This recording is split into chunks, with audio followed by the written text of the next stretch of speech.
Apple sued OpenAI on Friday in federal court in Northern California for stealing hardware trade secrets. Hold on though, because we ran the first half of this back on May 17th and the arrow pointed the other way. Back then, OpenAI had hired an outside law firm to think about suing Apple over the Siri deal. OpenAI never filed. Apple did first, and on completely different grounds. These two used to ship a product together. Now they're suing each other. The complaint names people.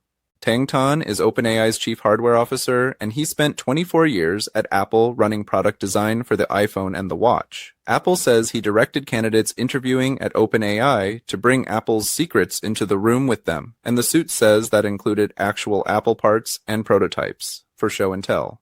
Cheng Lu, 8 years an Apple electrical engineer, allegedly kept a company laptop and pulled confidential files off it.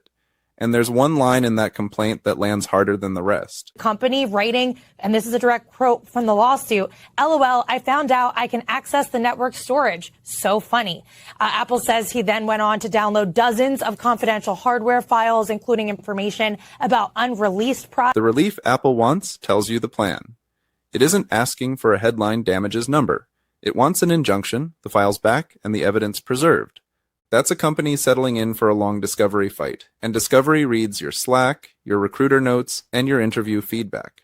What Apple actually wants is to read everybody's Slack, and OpenAI denies all of it, flatly. No interest in anyone else's trade secrets. These are allegations. Nothing here is proven. But watch where this actually lands, because it isn't on the two of them. California won't enforce a contract that stops you working for a rival, so trade secret law is the lever employers reach for instead, and it follows what you carry, not where you go. If you're interviewing in AI this year, 3 things. Bring no artifact, not a slide, not a component, not a sample of your work. Return every device and keep the confirmation email. And talk about what you can do, never about what your employer hasn't shipped yet. Follow this one. It'll run for years, and the rules it writes are the ones you'll job hunt under.